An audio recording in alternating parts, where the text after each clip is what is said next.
देखिए, जैसा कि आप जानते हैं कि पेशे से तो मैं एक टीचर हूँ, लेकिन कभी कोई विचार मेरे मन में आता है या कोई सिचुएशन मेरे मन में आती है, जो मुझे लगता है कि मुझे आप लोगों से डिस्कस करनी चाहिए, तो उसे मैं आपके सामने लेकर आती हूँ। एक्चुअल में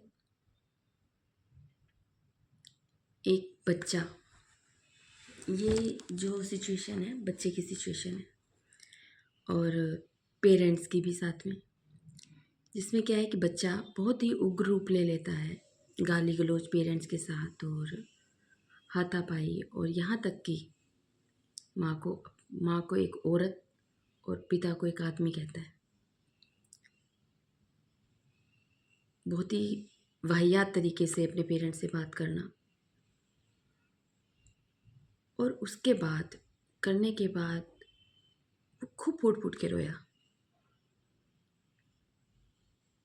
और काफ़ी डिप्रेशन में चल रहा है वो बच्चा। लेकिन उस बच्चे ने, मैं डांस टीचर हूँ, बच्चे मेरे साथ खुल जाते हैं, मुझसे बातचीत करते हैं और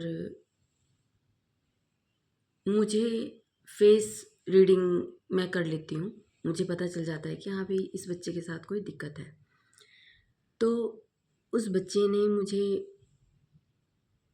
2-3 बार पूछने पर जब मैंने बोला कि बेटा आपकी आज मुझे ऐसा लग रहा है कि आपकी तबीयत ठीक नहीं है। तो नहीं, नहीं, नहीं मैम इट्स ओके, नहीं मैम इट्स ओके।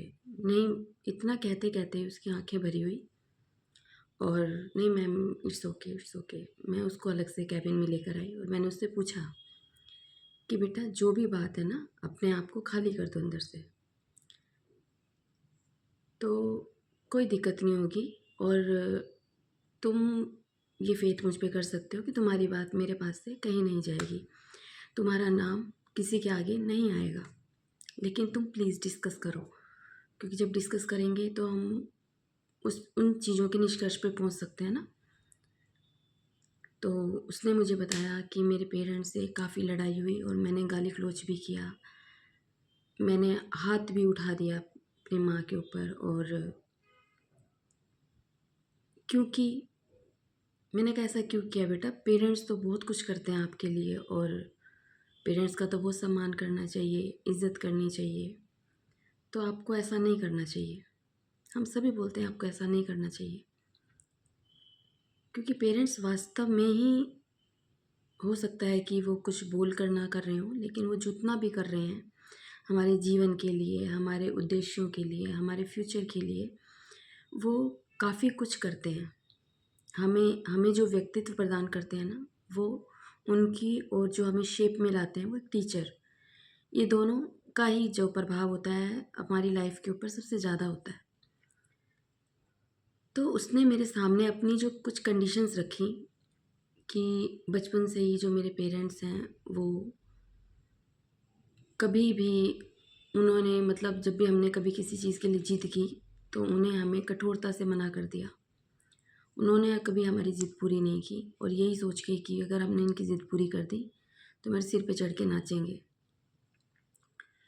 या मतलब हमेशा ही दबाया। हमने कभी कुछ अपने मन का करना चाहा, तो हमें करने नहीं दिया और टाइम-टाइम पे हमें जताना कि तेरे ऊपर फ़ीसिस का इतना खर्चा जा रहा है, तेरे कपड़ों का इतना खर्चा जा रहा है, तेरे खाने-पीने का इतना खर्चा जा रहा है और अगर तूने इतने परसेंट मार्क्स नहीं लिए तो हम तुझे घर से बाहर निकाल देंगे। समथिंग समथिंग जैसा भी पेरेंट्स का अपना एक रोब और एक रुतबा होता है, उसके हिसाब से टैकल करते हैं। लेकिन ये सुनते ही ना मेरा आँखें एकदम नम हो गई कि क्या पेरेंट्स भी ऐसा कर सकते हैं?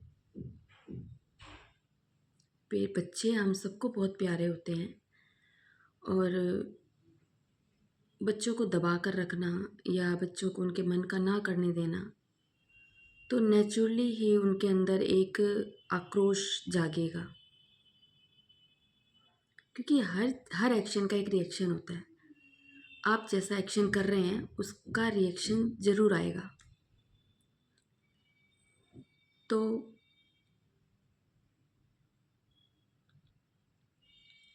अब बच्चे ने जैसा मुझे बताया कि पेरेंट्स जो है इस तरीके से मेरे साथ करते हैं, तो मैंने उसको यही कहा कि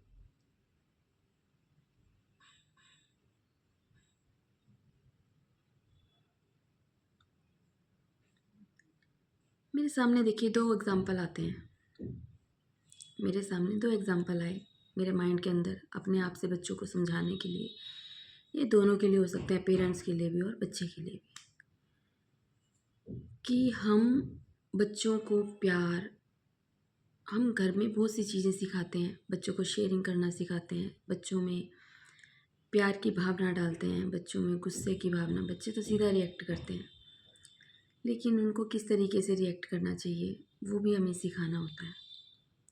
लेकिन पेरेंट्स अगर ज़्यादा ही आक्रोश वाले हैं तो बच्चा भी सेम करेगा। वो जैसा दिखता है वो वैसा करता है। आपके समझाने से कुछ नहीं होगा। हम बहुत कहते हैं कि इसकी रिस्पेक्ट करनी चाहिए, उसकी भी रिस्पेक्ट करनी चाहिए, लेकिन अगर वो आपके किरदार में नहीं देखता वो चीज़ तो वो नहीं करेगा। अभी एक ऐसा ही मेरे सामने एग्जाम्पल आया कि बच्चों को जब हम परवरिश करते हैं बच्चों की, तो उनके लिए समर्पण का भाव हमारा होना चाहिए, बिना स्वार्थ के, बजाय इसके कि वो हमारे लिए करेंगे तो हम इसलिए कर रहे हैं। ऐसा बिल्कुल नहीं करना चाहिए, क्योंकि जब हम बच्चों, आप ये देखिए ना, किसी के लगाए हुए पेड़, किसी के लगाए हुए पेड़ों के फल हमने खाए, किसी ने पानी दिया था, किसी ने धूप, किसी ने ज़मीन, और पेड़ ने भी हमें कभी मना नहीं किया, हमने खूब फल खाए। तो यही तो होता है समर्पण। अगर पेड़ ही अपने फलों के प्रति मोह दिखाने लगते कि तो मेरा है, मैं ही खाऊंगा, मैं ही इसका यूज़ करूंगा, तो पेड़ के अपने फल सड़ जाते वहीं पड़े पड़े। हमने, या बागवान अपने बागवान का जो माली होता है वो अगर बाग की रखवाली नहीं करता पूरे समर्पण के साथ, तो हमें वो दृश्य, वो हमें फूल और हमें फ्रूट कहाँ से मिलते? उनका समर्पण ही तो होता है। और अगर आपने अच्छे से देखभाल की है ना किसी चीज़ की, तो उसका फ्रूटफुल रिजल्ट ज़रूर मिलेगा। ऐसा नहीं होता कभी भी। हाँ, अगर आप जता जता के काम कर रहे हैं तो उसका नेगेटिव असर आएगा, जो उस बच्चे में देखने को मिलता है। वो बच्चा कहता है कि मैं एक बार कमाने लग जाऊँ ना तो इनके मुंह पे दे के पैसा मारूंगा।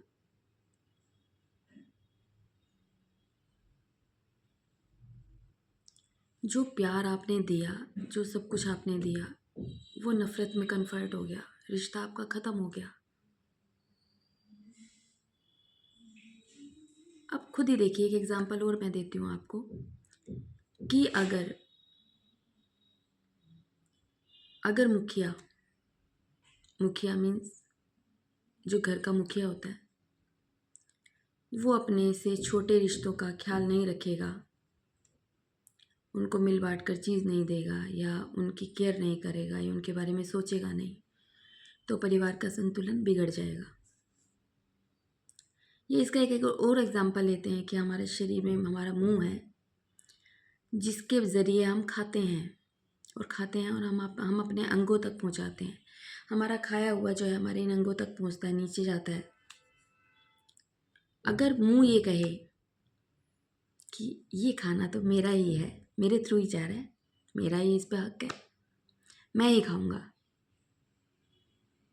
बाकी और किसी अंग को नहीं दूंगा, तो क्या वो शरीर फल फूल पाएगा? नहीं, कतई नहीं।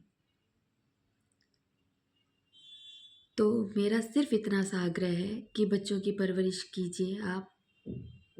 सब चीज़ें ज़रूरी होती हैं, उनकी टाइमिंग भी, उनके ऊपर नज़र रखनी भी ज़रूरी होती है, स्टिकनेस भी, लेकिन ताने मार कर आप किसी चीज़ को मत करिए, उसके रिज़ल्ट जो है नेगेटिव आते हैं।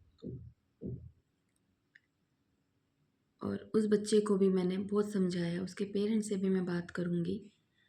तो मेरी एक ही कोशिश है कि परिवार जो है, परिवार के जो कुछ मेंबर हैं, भगवान की दया से हमारे साथ जुड़े हैं, तो उनको आपको संभाल के रखना सबका ही दायित्व है।